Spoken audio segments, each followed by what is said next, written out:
I agree.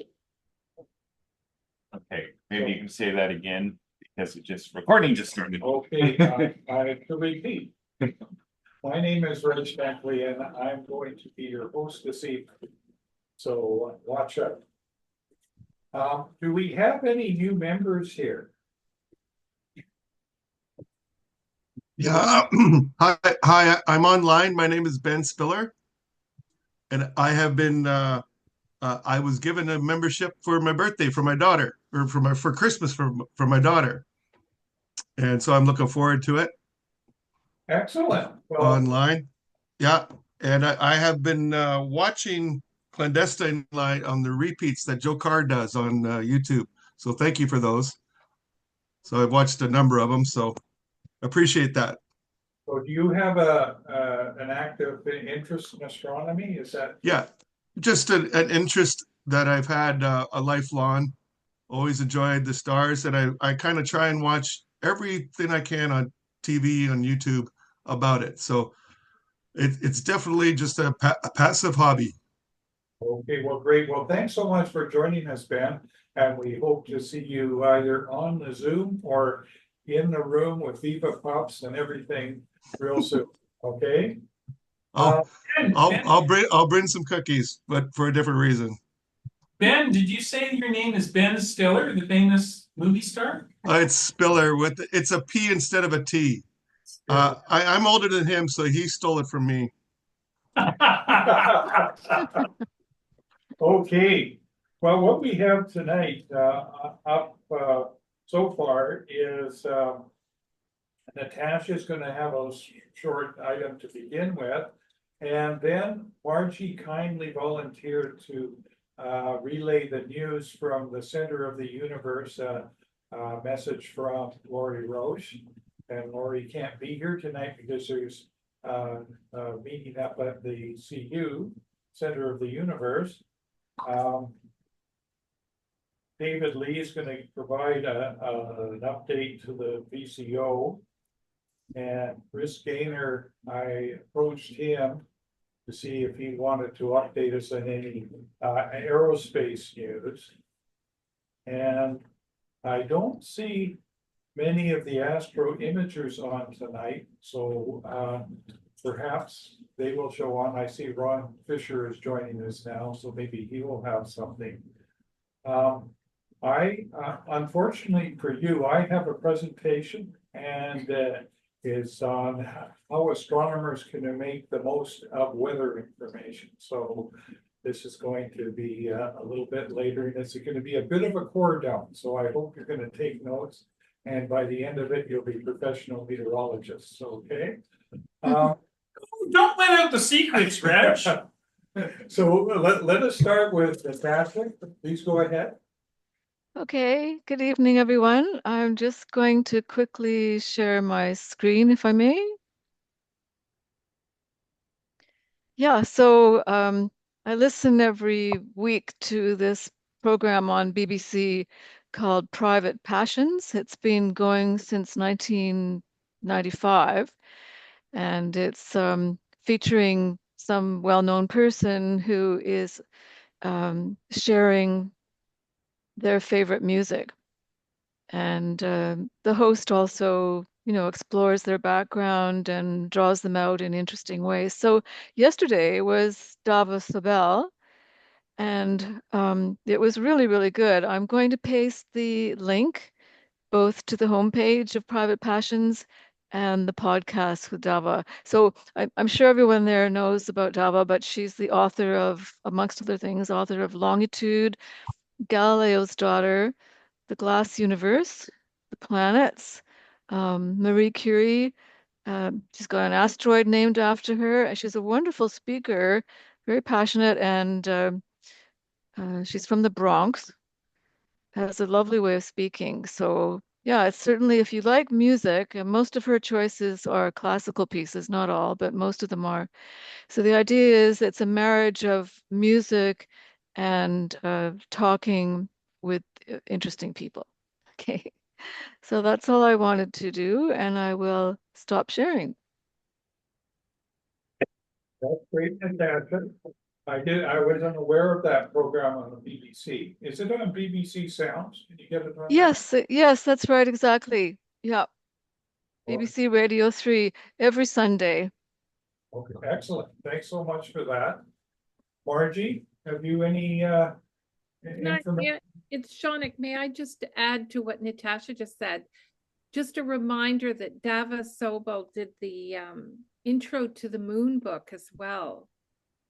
That I think Chris had shown us. I bought it though, but so she does have quite an interest in astronomy. Okay, thank you. Margie? All right, think of me as Lauri tonight. All right, so Lauri said she has three items.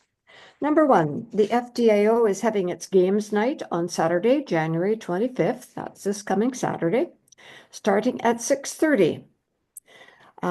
Consider joining the RASC team to win big prizes and gain fame and fortune.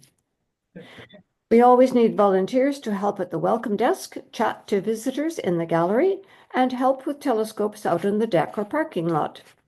Wouldn't it be lovely to have a clear night? Reg?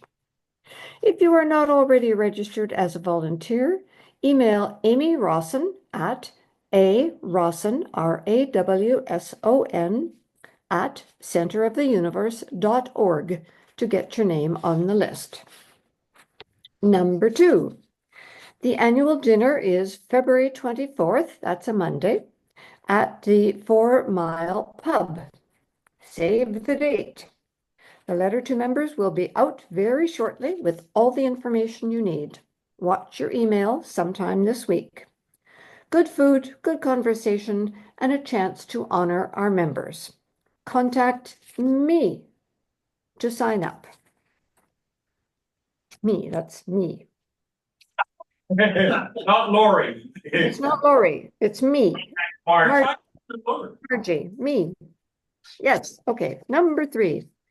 The NOVA program, New Observers to Visual Astronomy, Part 1, will be starting for RASC members and the general public in February.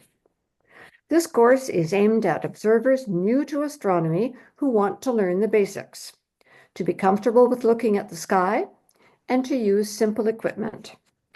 It is an observing course, so we want to get out under the sky as much as possible, but you don't need to bring anything except your eyes. We are just having to confirm a few details, but it is looking like Thursday evenings from 7 to 9 at the Center of the Universe for 5 weeks, from February 13th to March 13th. There will be a fee, maybe about $30 for the full session. A notice will be sent out soon about registration and will include further information. Numbers will be limited, so if you are interested, let David Lee or Kirsten Peterson know. That's it. You did an excellent job, Margie. Thanks very much. I have a question, Margie. What games are they? Oh, did someone participate in the games last year? I wasn't there, but I did. Randy can tell you. They were trivia games. There was team friends. There was supposed to be team NRC, but they didn't show up. And then team Victoria Center was Chris Gainor, Nathan Messner Hellman, and me. And so it was all kind of, you have to hit a button when somebody gives a trivia question and answer it first. And the only reason that we did any well was because Nathan was really fast with the button. He was like right on it. But the friends of the DAO walked away with it. Now, I have not been contacted for Saturday, and I wouldn't be able to do it anyway. But has anybody started thinking of a RASC Victoria Center team? And have we been contacted? Has anybody? It doesn't. I'm not seeing people jump at this. So games night so far, I don't know that it's going to be the same sort of thing because they haven't contacted us. Well, Randy, I think that's what Lauri was saying to us, right? She said, Oh, she's asking us to set up a team. So Is they that would like right? to have 3 Marjie? people. And Nathan is really good if we can get him. So somebody has to contact Nathan. I'm not in Victoria this week. And is the trivia about astronomy? Yeah, Oh, I see. Okay, I'll it back was up. jolly fun. It really was very good. Yeah, I'm sure it would be fun. Okay, Nobody's jumping. Oh dear. I won't be able to answer the trivia, so Chris Gainor would be a good person. Chris Gainor was awesome. Again, Chris and I were slow compared to the university ringers that the Friends of the DAO brought on. it doesn't sound like a fair fight to me. At any rate, let's move on. David Lee, did you want to say some? Hello, can people hear me? Yes. Okay, so I know the nights haven't been great, but it just so happens in the last week or so we had a couple of nights. There have been people busy meeting. I think some people met at Cattle Point. I know that Bill was wanting to have some people out at Pearson, and we at the VCO, Reg and I, have hosted. Did we do 3? It was 2 or 3. I can't remember now. I think you've been there 3 times, but hosted 2. Am I right? Yeah, maybe that's what it was. Anyways, we've been busy. At Christmas time, or just before Christmas, we actually received our replacement PC.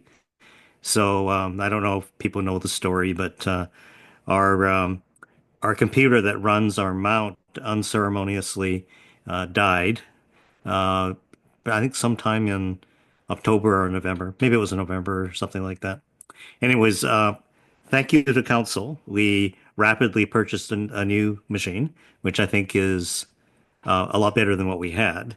And we've just been busy trying to rebuild it.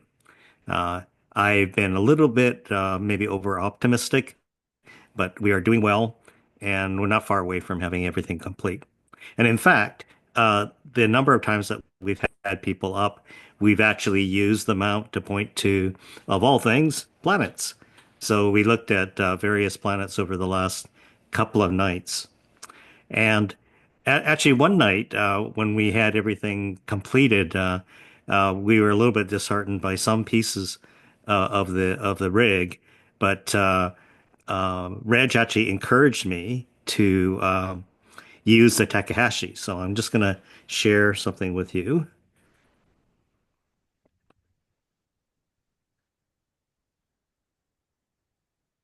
So on the night of, I think it was a Thursday night, January 16th, we had a clear night.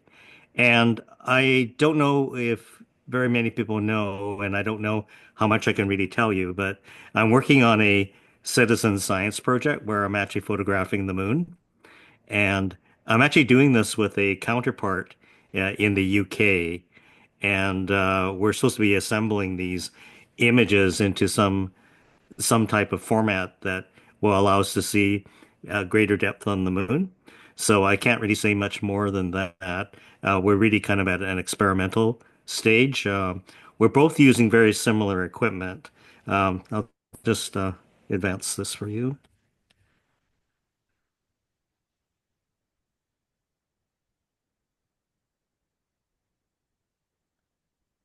All right. So there's the shot. Well, we'll come back to the shot. This is Thursday.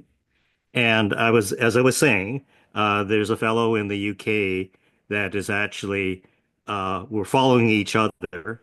Unfortunately, you try to match, it's bad enough trying to predict weather here in Victoria. Try predicting it simultaneously in 2 spots. So it's been a bit troublesome. But Roger's been photographing in Sparkford in the UK, and I've been photographing here in Victoria. Uh, so I haven't been that successful. Like there's only been a few times I've even attempted it in my driveway.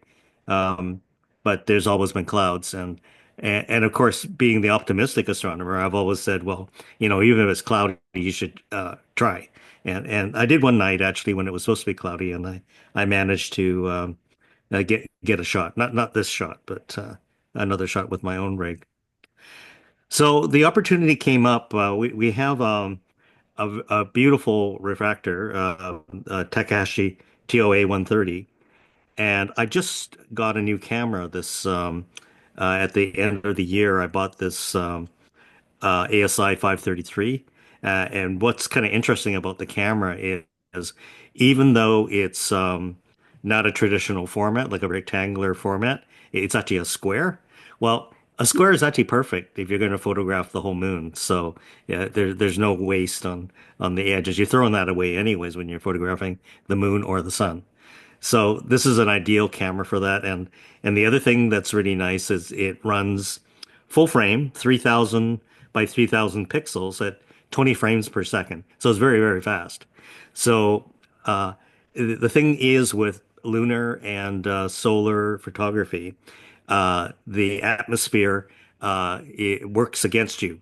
So that a lot of the time you don't really see a very steady image. But if you do what is called lucky imaging, and lucky imaging is really about taking many, many, many frames. So I broke it into four sequences. Basically, it's running 20 frames per second, but I shot basically 2000 frames per sequence. So I would just let it go, and they would be taking this video kind of image of 2000 frames at a time. So I actually picked the best sequence, and there wasn't much to choose between them. They were all good and bad in certain parts. But my criteria was that I was going to use 50% of the best 2000. So the image I'm about to show you was formed from 1,000 images. And then I later on did some color adjustment in PixInsight and just some tone adjustment. So bear in mind when you look at this, this isn't even using wavelet processing, which a lot of people do. So I'll show you the result. So there's the result. I was absolutely amazed by the length of the rays here. Maybe Randy's not amazed, but I was really amazed by the length of the rays, and I also like the fact that Tycho wasn't completely white. And there's such a beautiful transition between the Terminator. Now, this is not full moon, right? This is gibbous. And you can see this beautiful Terminator edge here, right along here. And I'm sure Randy's familiar with this day in the lunar sequence. But just this beautiful kind of contrast here, and then moving on, and still a lot of detail in this area, which is basically white. Like if you were to look at it with your eyes, it's just basically white. But these rays, I was just astounded by how long reaching they were. I didn't realize they were. But in the photograph, you can definitely see it. And there's Aristarchus, this little scar at the top here, and of course the mountain range here. Yeah, lots The of features Apennines. there.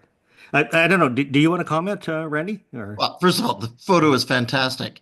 I have a Hmm. question though.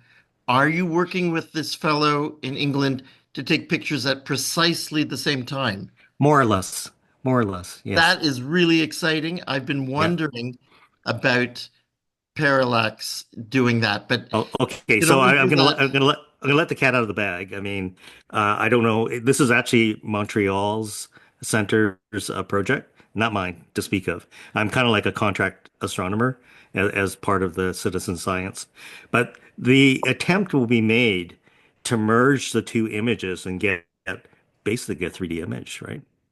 Like I originally thought that, you know, I understand 3D photography in a terrestrial sense where you take a camera image from one position and you only move it like 8 inches over and take another image and then you merge the two images. But because of the size of the moon, the scale of it, you need a long base. So maybe not as long as 7,000 kilometers, but we're starting there. We might pick, a spot, halfway across Canada. I don't know yet, but we're just experimenting anyways. And yeah, I'm very excited. I don't know This what it's is going to look so like. cool. I've been wondering about doing this with Florida, getting Mike Nash and what's his name in Florida to do that. Oh, okay. But this is even better if you can do it. You can only do it, I think, in the winter when the night is long enough. Right, right. So basically, I'm shooting at 11 o'clock at night, 8 hours difference. Roger's actually shooting at 7 o'clock in the morning, probably around dusk. So it's probably not absolutely dark when he shoots. Uh, Obviously, for me, it's absolutely dark when I shoot. And you can Uh, only do it in almost full moon. So that yeah, I mean, we've been making some adjustments. We're thinking maybe it might be nice to go from full to maybe quarter or 50% lit, but I don't know. I don't know yet. So we'll have to figure that out when we try assembling. but otherwise one person's going to have to photograph in the day. This is so cool, David. I am Yeah, and I am so fascinated. I am really totally excited to see it. I And this am is t a fantastic picture. Oh, When thank you. I do I'm my to telescope work, I'm only looking at right close to the Terminator. We're seeing really good features. What? Yeah. Probably 20% of the way in, you're still seeing the shadows. It's Yeah, I am totally flabbergasted by this. And also, we use the Takahashi at the VCO just to do observing. I think CJ, were you with us? I think it was CJ and Reg. We were just watching the shadows move along the Terminator, and they were Yeah, yeah, just no, so it was good. dramatic. Yeah, yeah. You want to comment, CJ? Oh no, no, just yeah, we watched the Terminator at really high magnification, and we're looking at the Terminator where you can see uh, part of the ridge of the crater on top of the shadow, Yeah, and you can actually see them evolving through the time because the shadow actually the Terminator moves through time, and that was right. really nice. Yeah. Yeah, we really got a sense for front and back kind of juxtaposition. Like we say, oh yeah, that must be behind, or we at least thought it was based on the way the shadows looked. Margie, you had a question. Yes, David, when you take 2,000 photos and you take 50% of the best, do you have to look at each photo? Nope, that's what the computer's for. Ah, okay. So how does just tell me a bit how that works? Well, okay. There's certain criteria for understanding whether an image is good. There are photographic measures to tell you whether something is sharp. It will look for things like edge effects and things like that. And you can actually isolate an area to monitor as well. And then it obviously has to do some registry. So once it's picked 50% of the best, and it's usually manifests itself by having basically the highest contrast. I mean, that is a measure that we often use in image processing. If it's the highest contrast, then you know it's probably in focus and it's sharp, right? So the atmosphere is what's going to kill you, which is why you take 2,000 images right at once, because basically the turbulence will be moving in and out, in and out. And what you hope is out of the 2,000 frames, you're going to get a few, maybe not 1,000. It depends on how good or bad it is, right? And then the computer figures out, okay, you asked me to give you 50%, so I'll give you 1,000 frames. So it'll give 1,000 frames. And then what it does, there's an area, a smaller area in the center of the image where you say, I want you to register on this area. So it will find some features with, kind of obvious things like craters and stuff, and it will lock in on that. And then every image it brings in, it will put it over or overlay it until they match. And then it registers each frame, right? And then once that's all done, then it's what we call stacked. So it takes the information and it actually builds signal. So what happens is photographic sensors are randomly noisy. So if you were to stack them, hopefully what happens is because the noise is random, the signal is always in the same place. So the brightness is always in the same place. So that will actually basically rise where the noise will go down. So it's no different than if you're at a rock concert before everybody gets up on stage to play, you'll hear this kind of hum, this bass noise. Well, that's the noise level, right? But once they start playing, the signal goes above that. You don't even hear the noise layer. So that's the principle behind doing the selection, alignment, and the stacking. Thank you. You're welcome. David, we have another question. Yes. Hi, David. It's Shawnick. Hi. You seem to be discussing this with CJ. It seems to me that a lot of rich data is coming from the fact it isn't a full moon on that edge on the right side. Oh, absolutely. That's a good part. That's a terminator. Right. So that's what you're calling the terminator. Yeah. This area here is a terminator. Yeah, because that's really interesting, right? It's Yeah, almost, you notice how dramatic the contrast is. And of course it tapers off gradually as you move to the fully lit area. yes, and If you do one of the observing programs, for example, that's what you're looking for when you have a target list. You want to get it close to that, if not exactly on it, so that you get that shadow effect and can see the craters much better along that edge. And in actual fact, there are some features of the moon that are best seen when the terminator passes over them, because then you get the maximum relief at that point. right. Then the other question I had was outside of the terminator at the bottom, there's this belly button, right? That bright. Tycho. This is Tycho. So can you say a bit more about that? What you're reading in that image, just because I know nothing. Well, I did mention, like when I introduced this, I said how fascinated I was with these things are called rays, these things Yeah. that come up from the crater. I just didn't realize they were so long, but I'm sure Randy knew they were that long. But I was just fascinated that they were truly that long. Because when you look at it through a telescope, often you don't get the contrast because it's so bright that it's hard to really see the detail. But here, with some level of enhancement and reinforcing the signal, you really do see it. And what's causing the rays? Well, I guess you have to go back to thinking about what impacts are on the moon. I believe these impacts happened a long, long time ago, when impacts were more active. But I suppose I would imagine something probably hit this. And then if you were to do this at home and get, I don't know, a pile of flour or something and drop a ball bearing or a marble, you would see this depression, right? And then you would see this kind of streaking of material come out from the edge. I don't know the exact science behind it, but it's something I know a lot of science classes do it. Right, Randy? Oh, you are so spot on. And Tycho, um, by the moon is really recent. It was only 1 billion years ago, as opposed to most of the other things, which are like 3, 4 billion years ago. So they're sharper. The features are sharper then, right? It's sharper, and Yeah. also because the solar wind um, makes the grains reflect less. What you're seeing are the younger grains, and it was actually nobody's landed at Tycho.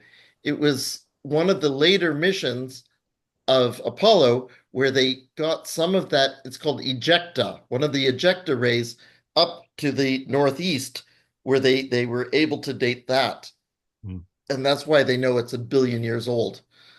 So Randy, this is Shawnick. Does that imply that we know the I don't know what the state of the material it fell in? Like it wouldn't be ice, right? It must be a solid. Is that what you're saying? It's solid, yeah. But yeah. But and it's not white. That's another thing that's really important. That's right. The albedo, the percentage reflected is like coal. Okay, the moon is like 90% absorbing. It is a black body, but it is so much more reflective than the space around it that it looks bright. I have such a hard time with that, Shauna. Oh, It's so weird. yeah. And so if you were to study the moon more, there's even more interesting aspects of craters. Like for instance, there's a number of craters have these little pinnacles in the middle of them, right?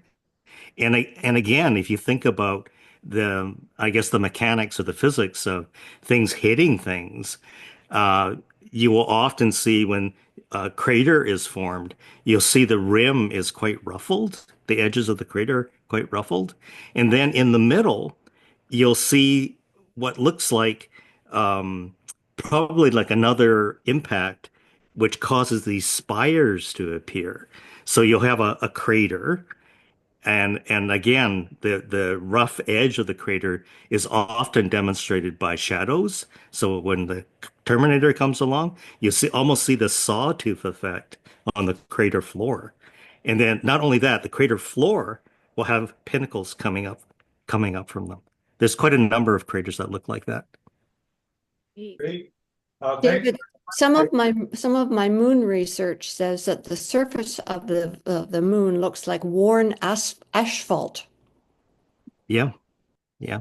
That's what the Randy was Without- saying about the albedo. Without the sun on it. Yeah. Worn asphalt. Anyways, thank you. Thanks very much. I just want to say one last thing. Okay. While you were talking, I took a look at Mike Nash's pictures, and he only takes the top 300 of 2,000 frames. Oh. Yeah, it varies. Like people have different suggestions of what to do. Some people say no more than 500. It doesn't make any difference. So if you got 500, that's good enough. You can tell by David's enthusiasm that he really enjoyed doing this. And this as well. The VCO's Takahashi refractor is your refractor. And if you have a Canon DSLR camera, you can easily attach that to the refractor in less than a minute. And you can take a movie with your Canon and process that image yourself, and you'll have a lot of fun doing it. So keep that in mind. And if you're interested in coming up to the PCO, you just have to join the active observers list. So thanks very much for that. Now I noticed that Chris Gainor is here. Chris, are you prepared to give a talk on the latest space news? Yes, I am. Sorry, I get a little confused. I think our council meetings are at 7:30 and this is at 7 and I got it mixed up. So we all know about the council meeting tomorrow. Those of us who are involved in that, and that will be at 7:30. So, but yes, space. Just a minute. Let me pull up my little file here, and I will talk about it because there's a little bit to talk about it today. Some of it from certain events happening today. Just give me a minute here. This thing is taking time to load, but just to kind of start off from my last report to the monthly meeting. In just a minute. Okay.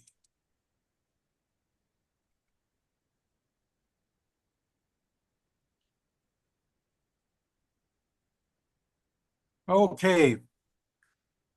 So I was talking about that the launch of the Firefly Blue Ghost, and that indeed did happen as scheduled on January 15th. And so it's now on its way to the moon. But it's not going to be getting there for at least a couple of weeks, and you can see the map for this. Now on the same this is launched on a Falcon 9 rocket, and at the same time a Japanese probe to the moon was also launched, but it's not going to get there until March sometime. But anyway, there will be some action on the moon, I hope, and perhaps a little bit more luck landing than what we saw last year. So then we go to the next day. It was kind of an action-packed week last week. So Blue Origin, which is backed by Jeff Bezos of Amazon, launched the first of its New Glenn rockets. This is quite a big rocket. It's actually like much bigger than a Falcon 9. It's about 300 feet high, which is sort of puts it in somewhere between like a Saturn 1 and a Saturn 5. And Saturn 5 was 360 feet high, and this just kind of launched a test payload for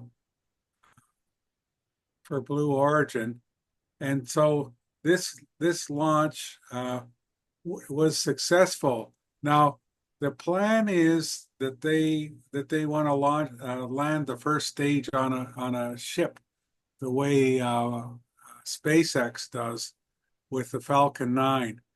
That part of the launch did not succeed.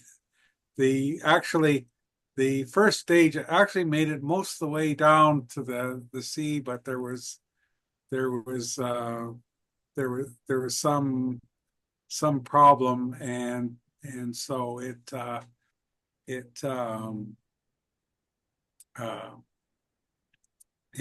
just wound up crashing into the sea instead of landing on the boat. But the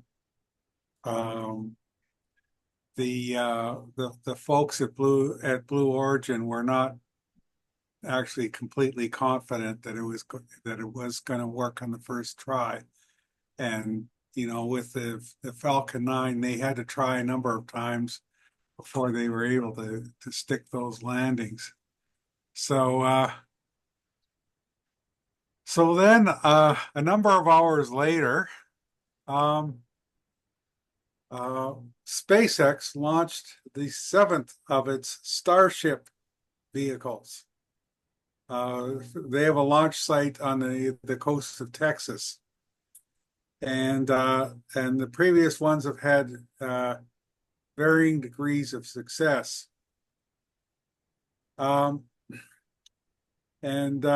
So two things happened on Starship 7. The first stage actually came back to the launch site as planned, and you can see the larger photo at the left shows the first stage just before it gets picked up by the arm just below it. They call these chopsticks. There's a pair of arms that just kind of come together and grab the first stage. So Starship is actually the biggest. It's even bigger than a Saturn V.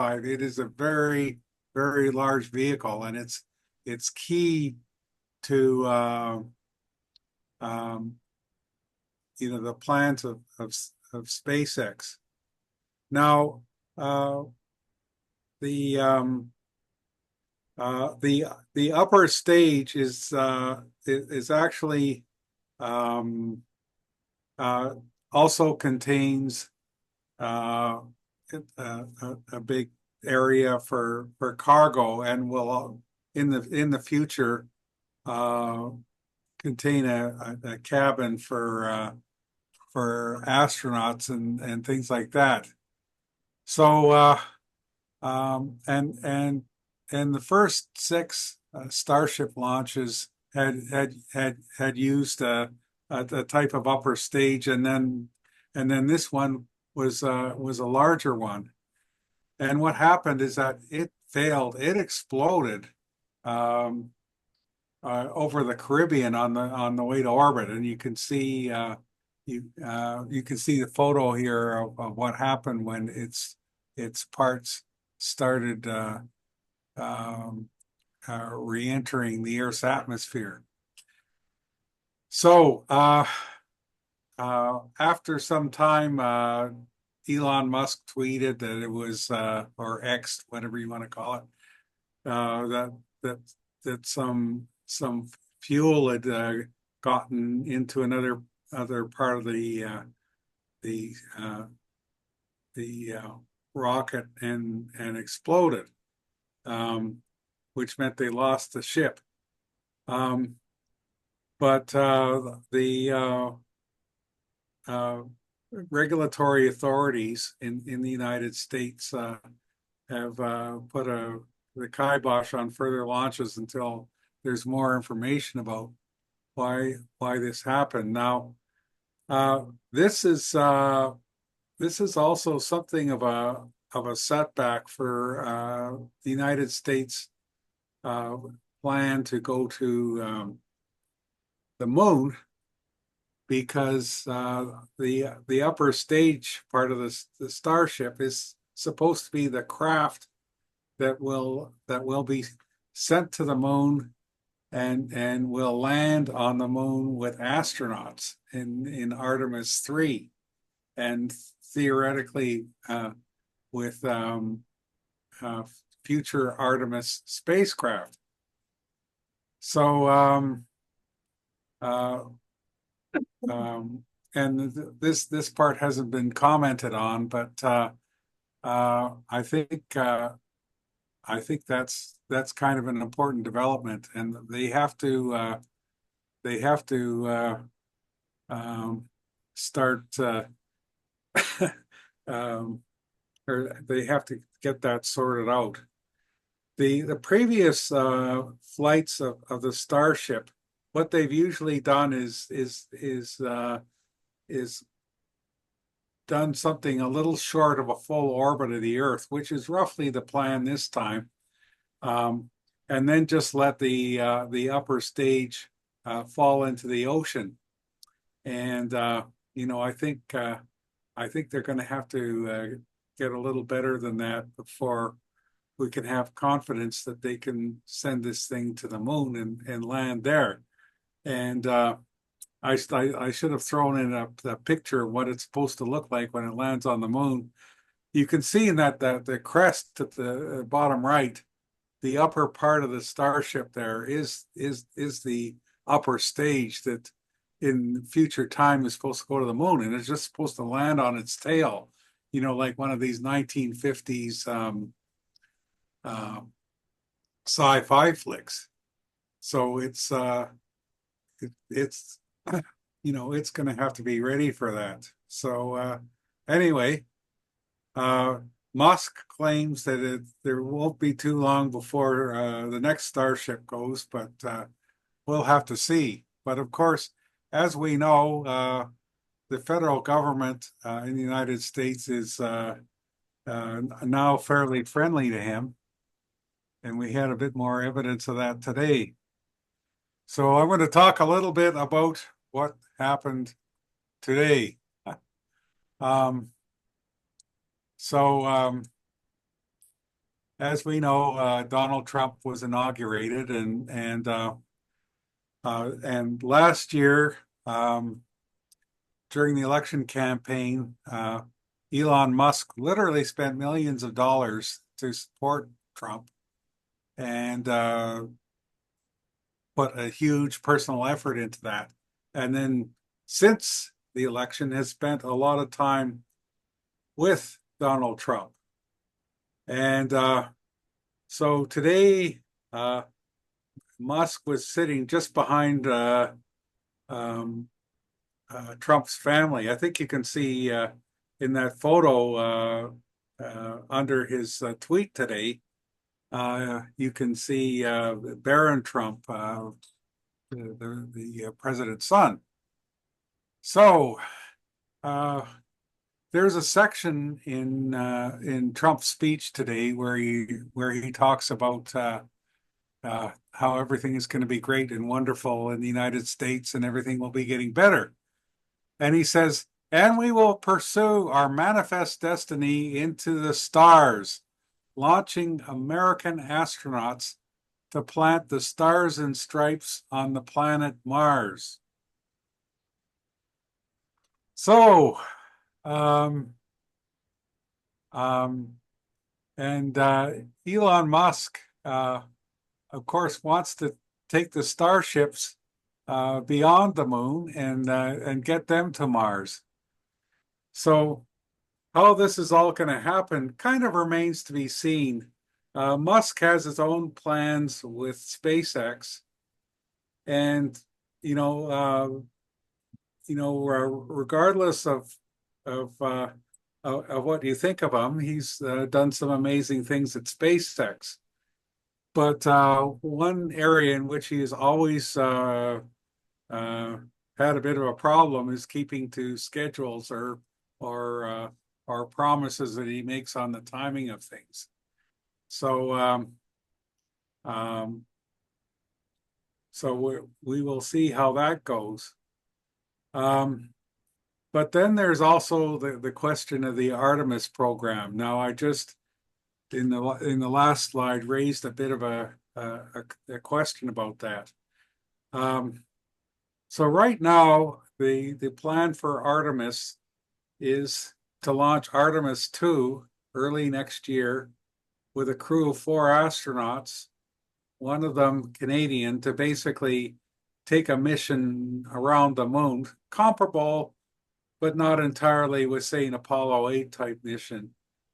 And then Artemis 3, and that date for that one keeps getting pushed back, is supposed to take astronauts to the moon. Now, right now, the launch vehicle for Artemis 2 and at least part of Artemis 3 is what's called the Space Launch System, which is built by Boeing Boeing, Lockheed Martin, sort of old line contractors, and it is very, very expensive, and much more expensive than, say, those starships that Musk is making. So now Musk has the president's ear. Is he going to tell him to forget about the moon and let's go to Mars? That's kind of a big question today. And also, are they going to abandon the space launch system? And it even raises the question, are they going to abandon Artemis as we know it, including Artemis 2? There was an opinion article in the Globe and Mail today, basically asking those questions. So we are going to have to see what happens. It could be that the whole space program gets handed over to Musk and perhaps also to Jeff Bezos. He was also at the inauguration today, too. So in the first Trump administration, that was actually where the Artemis program was kind of drawn up. Obama had a somewhat different idea of how to proceed, and the the name Artemis was given by the Trump administration and the general plan, which is still being followed. So and right now the plan for Artemis is to go to the moon and land there and do various things as a stepping stone to Mars. And now the question arises, is the moon going to be abandoned by this push for Mars that Musk has? He thinks it's vital to the survival of humanity. Personally, I think even in the lifetime of our children, setting up colonies on Mars is going to be a bit of a reach. I think it would be possible to land there, but to settle there, I think that's a whole different thing. But anyway, we're going to have to see what happens. So Trump has nominated a fellow named Jared Isaacson as the new administrator of NASA. Isaacson is a friend of Musk's. Hasn't been that involved in politics in any way really, but he's become extremely rich. I forget, it's through a completely different business from space, but he's a pilot and has always been interested in it. So he has actually bought a number of Dragon flights from SpaceX in what he calls the Polaris program. And there has been 2 Polaris flights, both commanded by Isaacman, and with crews on board. And a few months ago, the second Polaris crewed mission went into space, went into a very high Earth orbit, and Isaacman and another member of the crew executed short spacewalks. So now he's back. Now he's going to be in charge of NASA, and presumably he will be listening to what Musk says. So we're going to have to see what happens. They may. I saw this piece in the Globe today speculating that Artemis would be scrapped. But I'm not sure whether that will actually happen, because the Space Launch System has some powerful supporters in Congress.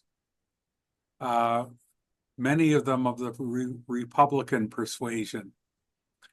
In fact, the joke is that the SLS actually means Senate Launch System. So I still think the odds are pretty good that at least Artemis 2 will go as planned, and Artemis 3 we'll have to see, and we'll also have to see what the fate is of the Lunar Gateway, which Canada is supposed to be part of, and which is part of the deal that is getting our astronaut onto Artemis 2. So anyway, we are in a very, I've probably got you a little dizzy with anyway, we are in a very interesting situation. One more thing I will mention is that there was a lot of push to go to Mars before, but the Artemis program is set up by the first Trump administration, had this thing to the moon, even though Trump was putting out tweets saying, well, we should just get to Mars. So I just don't know what's gonna happen, but it's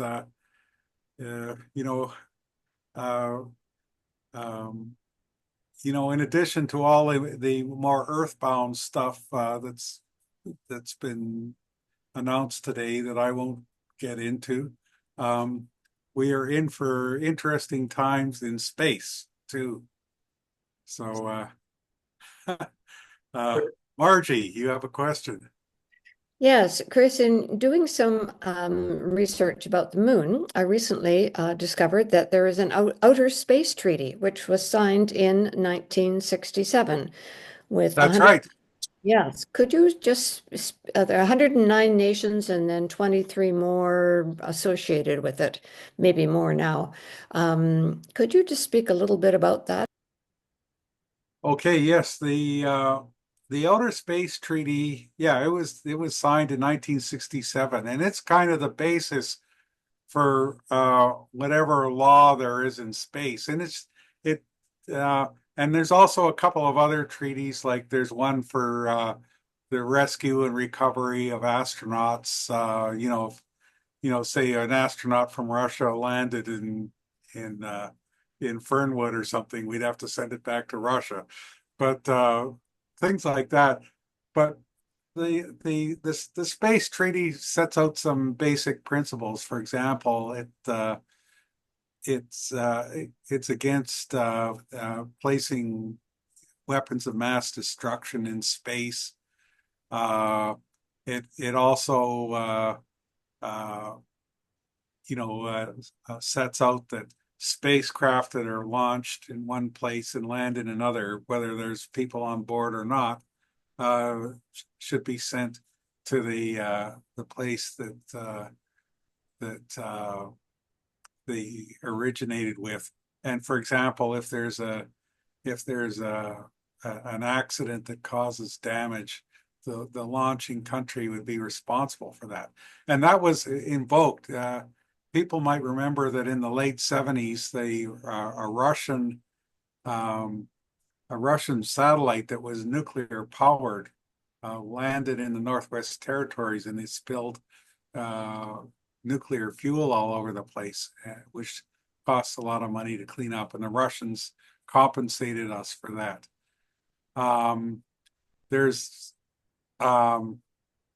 But there's still some unresolved issues. There's another treaty that came along around 1980 called the Moon Treaty, and it although it covers other bodies as well, but it's known generally as the Moon Treaty, and it actually restricted or is supposed to restrict the use of bodies like the moon for private property and things like that. Now, the Outer Space Treaty, I think, sets out that the bodies are kind of the common heritage of humankind, but the Moon Treaty kind of goes into this a bit more. And for example, you couldn't just go to the moon and set up a mine and just mine it without reference to an international authority. So what happened to the Moon Treaty, though, is that I mentioned it came up around 1980, and this was when we were into the rise of people like Ronald Reagan in the States. And the space movement in the United States is very pro-private enterprise, shall we say, very libertarian. And the space movement in the States really came out strongly against this and basically shot down the treaty. Now, that is a treaty. It is in effect, but basically none of the major space powers have signed it. So it's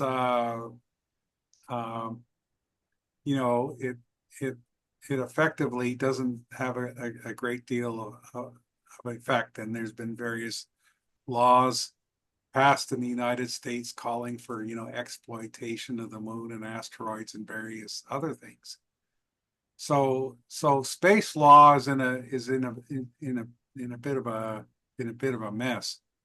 But yeah, the Moon Treaty, for example, is a thing, like when Neil Armstrong planted the flag, it could not be, seen as taking possession because things like that. So, but if somebody gets it together to set up a mine on the moon or mine asteroids, I think there's going to be a little bit of a scrap about it, especially if the U.S. government of the day is similar to the one that took office today. So, but one comment I will make is that doing all this stuff is harder than a lot of people think. Including a lot of people who are investing money into schemes to mine moon or asteroids or things like that. I think these things are expensive, though. If you want to do it, you might, if there's a commercial thing you can do to pay for it, the alternative might be not doing it at all, right? Like, that's right. It's very expensive and it's very difficult, and and I mean, this has been a big problem up to now. Why space has been kind of a government arena of operations more than the private sector is because they haven't been able to come up with activities that make things pay. Now that's beginning to change. But, I've seen a couple of times where there's been a big announcement, we've set up a firm and we're going to go mining asteroids or things like that. And it gets a media attention for a couple of days and then usually 2 or 3 years later, it kind of fails, Now I imagine, one day, these things will start to happen, but I'm just saying it's more difficult. And I think you're saying that too, Dave, from kind of a financial standpoint too. Chris, did you say question? Yeah. Oh, did somebody have a question? Sorry, I was on mute. Hi, Chris. Hi. It's Shaunik. And yeah, I noticed I've been reading your Mars book for one. So it's pretty good. Right off the bat, it makes it seem like it's not a feasible project in the short term, right? Settling in Mars. Oh yeah, A City on Mars, yes. Yeah, it's a good book. So at any rate, I've seen pictures of Elon Musk in this black t-shirt that says Occupy Mars. I don't know. That's right. Well, it sort of shows. I mean, Occupy is not, strategically mining. It seems to be quite political, and it's just a really interesting word, Occupy. It reminds me of Occupy Wall Street, and yet it's also the opposite, like occupational troops, right? What do you think about that? Well, so, so what Musk believes, and there's actually, and I would say in his own way, people like Jeff Bezos think this, and there's a lot of people who think, and this is without even discussing the issue of climate change on Earth and all that. It's just that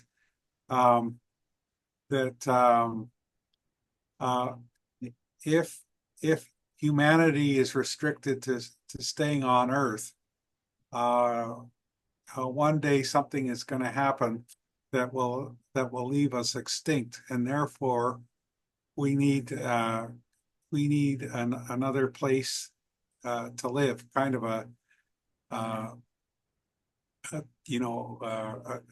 plan B or something like that. And so, there's sometimes the joke, well, the reason the dinosaurs aren't around is because they didn't have a space program. So that's kind of their approach. But I just I think, it's certainly technically feasible to go to Mars. You just sort of need the money and the will. But in terms of, kind of a viable colony, it's a lot harder than it looks on The Martian, that movie. I've seen a couple of sci-fi series on streaming television, where colonies are set up on Mars, and I think that's just much more difficult, and that's discussed in that book. The City on Mars. I remember at the time of the moon landing, if you'd have come up to me and said, "Well, when are we going to get to Mars?" And I would say, "Well, Werner von Braun is saying we can get there in the 80s, and by God, we'll be there in the 80s." And here we are in the 2020s, and I'm not sure we're any closer to Mars landing humans there than we were in 1969. Now, I suppose in some ways we are, because our technical capabilities are much greater, especially in terms of computing things. But so I think it's possible to get there, but to kind of move there, I think it's just going to take a while. And then, you talk about terraforming Mars. Well, that's something you can't just snap your fingers and do. So that's taken like hundreds of years. Is what most of the estimates for that sort of thing. So anyway. Chris, Dave Payne has a question. Yes, I see his hand up, so go ahead. Oh, it was just a remark, because I listened to the inaugural address there. Yeah. And one difference between Kennedy and Trump is Kennedy said we'll walk on the moon by the end of the decade, whereas Trump just said we'll go to Mars. Well, I'm sure someday we probably will go to Mars, but without a time frame, there's no commitment to that, right? Yeah. Well, I think at this, I do kind of take what he says kind of seriously, but I don't think this is the time or place to kind of set out the timetable. I think there has to be a lot more work before we can say that. And I mean this is an issue, is that Trump wants things to happen on his watch, and unless he can change the Constitution, he's now on the second half of his time in office, 4 years from today. Yeah, that's ridiculous, right? There's no way you can do anything like that in 4 years. Right. So, and this is another reason why I think Artemis 2 is relatively safe, because it's something that can happen soon, and it's it'll be kind of a big moment. America is back and all this sort of stuff, and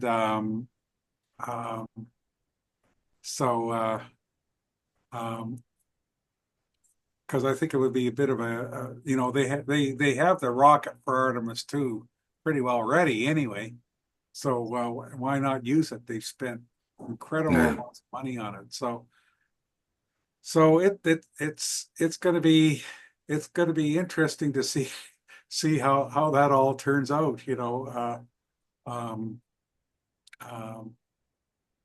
Yeah. Well, thanks very much, Chris. That's a pretty interesting oversight on a very busy week. So I appreciate that.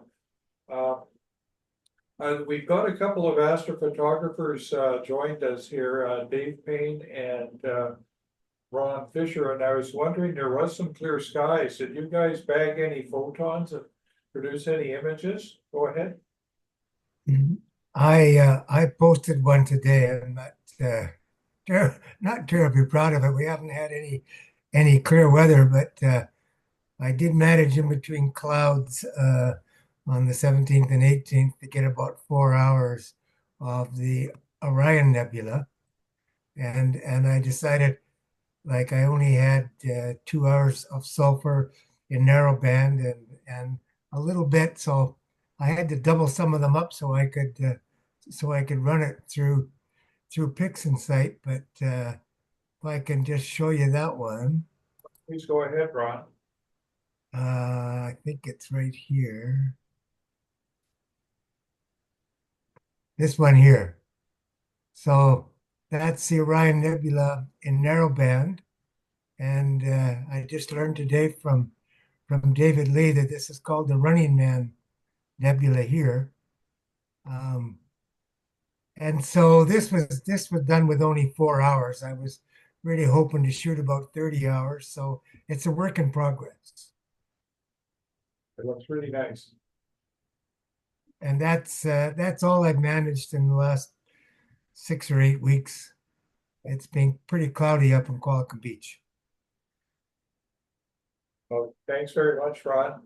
Dave, have you any projects there that you can share? No, I've been away for a couple of weeks. I do have something almost ready at home, but I've been avoiding fires and all sorts of Southern California things to do for the past couple of weeks. So Okay. Is anybody else? next time.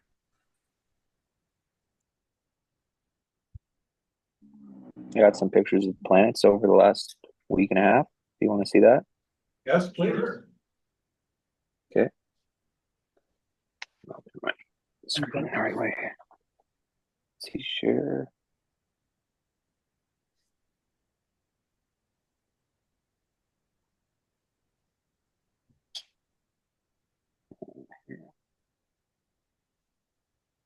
So let's see.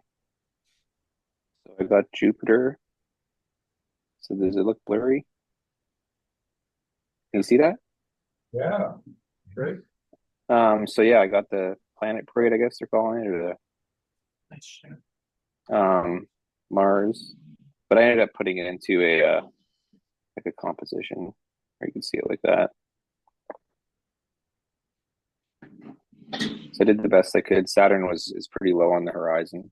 I had to take it during the day or just after sunset. Same with Venus. So I'm pretty happy with it that I got most of the planets. Or all, yeah, except for Mercury, which I think is going to be up in March. It's nice you captured the polar cap on Mars. Mm-hmm. Yeah, that was like my third attempt at getting Mars, and took a couple nights just for it to rotate around and get aside with more detail. Is that a shadow? Is that a shadow transit on Jupiter? Yeah. Yeah, it From looks like the moon of Io. Yeah. Yeah, so I was pretty happy to see that. That was surprising. So, yeah, nice. so, Brock, why is the Terminator on Venus so fuzzy? I mean, I know it's got an atmosphere, but that really surprised me how fuzzy it was. And it's not your focus because the outside is perfectly sharp. I think it's because it's gaseous, I guess. I mean, it's a lot of gas, right? And it's bright too. Yeah, it's really bright. I was hoping to get more like color detail, like the bands that I've seen in other images. But can you show it again? The yeah, that Venus. It's I found that. I mean, I've never actually looked at photographs. I've just looked at it through the eyepiece, and it looks kind of sharp. But you know. Yeah. So here's what it looked like. We actually have a number of John McDonald's images on Zenfolio. They're a bit of a benchmark. You could have a look at some of those. Yeah, it did. And Brock as well. Okay. Yeah, it's I had to kind of like manually track it just based on where it was in the sky from my backyard.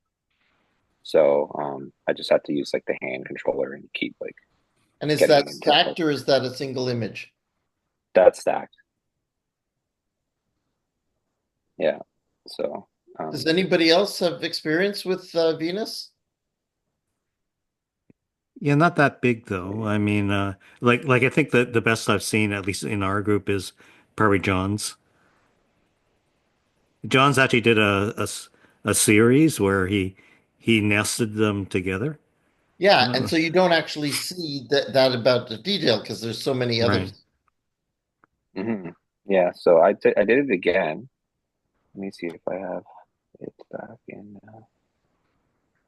just my regular library that I had more of them. No, I guess that was the only one I had, but I had another one and it was similar. It was a little sharper around the edge here, but same thing. But The there's a actual lot image more is magnification, right? And yeah. and There's the image there's isn't that chromatic aberration going on, yeah. and I mean, the moon's a lot bigger. Yeah, I wonder if the fuzziness is partly from refraction. Well, it's seeing will cause that, right? Yeah. Darren, did you have anything to correct for the diffraction when you're taking the image of Venus? No. Yeah, so there's an atmospheric corrector that would Yeah, I help didn't have with yeah, I that. didn't have that atmospheric corrector.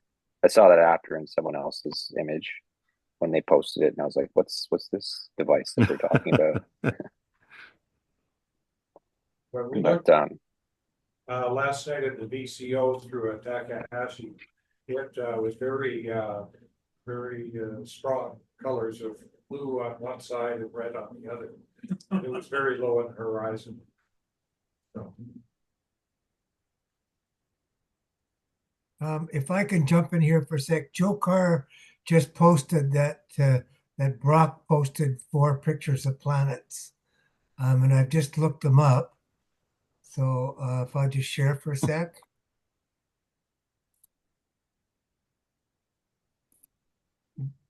Can you see that? Hello? yeah. Yeah. I can see it. Okay, so this is Brock's Venus and Mars and Jupiter and Saturn. Just click Actually, on it, Ron, Ron, and make it yeah, bigger. Yeah, explode it. I'm sorry? Just click on it to make it bigger. Yeah. Yeah, that. Yeah, Brock That's all got it quite a does. bit of an impressive amount of detail on Mars. I was really happy about that. Oh yeah. Look at the polar Yeah, it cap on looks that. good. It Yeah. looks good. Anyway, I don't see individuals of them. So anyway, I Well, just wanted to show you that. thanks, Ron. Yeah, thanks, Darren. Those are great shots. Yeah, no problem. Yeah. Anybody else have any thing they want to share? I have an image as well of the parade of planets, but it's a panorama. Let me see here. I was wondering if somebody was going to do that. There we go. Can you see that? Oh, here we go. Share. All right. So I took this on Friday evening at Cattle Point. This was, I think, 20 images from east to the southwest. So we have Venus here, Saturn. Can barely see Neptune. These were 15-second frames. I didn't do any stacking other than just stitching the images together, but Neptune's a very faint little dot there.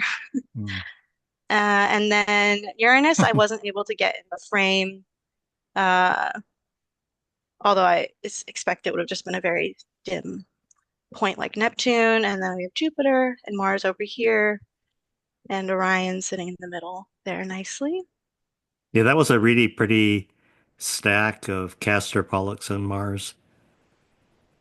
Yeah, I like it. Made it really easy to find. And then Yeah. Mars being so red beneath the 2 of them.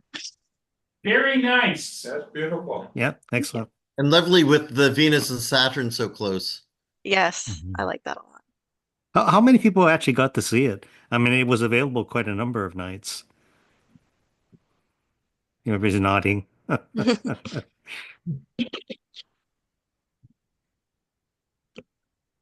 Can somebody tell me why there's all the media about January 25? I just don't know what it is that you're supposed to be looking at that's supposed to I think it's interesting. I think it is the parade of planets, but I think it's at a time when Venus and Saturn aren't really sunken into the horizon line, so it's maybe a more optimal time. But I mean, obviously, it's been available all January pretty well. Yeah, this has been going around the media a lot, and I got phoned today by the fellow from Capital Daily, and he was quite excited about it, and you know, and I try to be as honest as I can be with people about this, what it is, that this is the thing where in one night you can stand there or in one observing session you can see all these planets, and he thought that that the planets would be practically parked next to each other, and you at one glance see them all.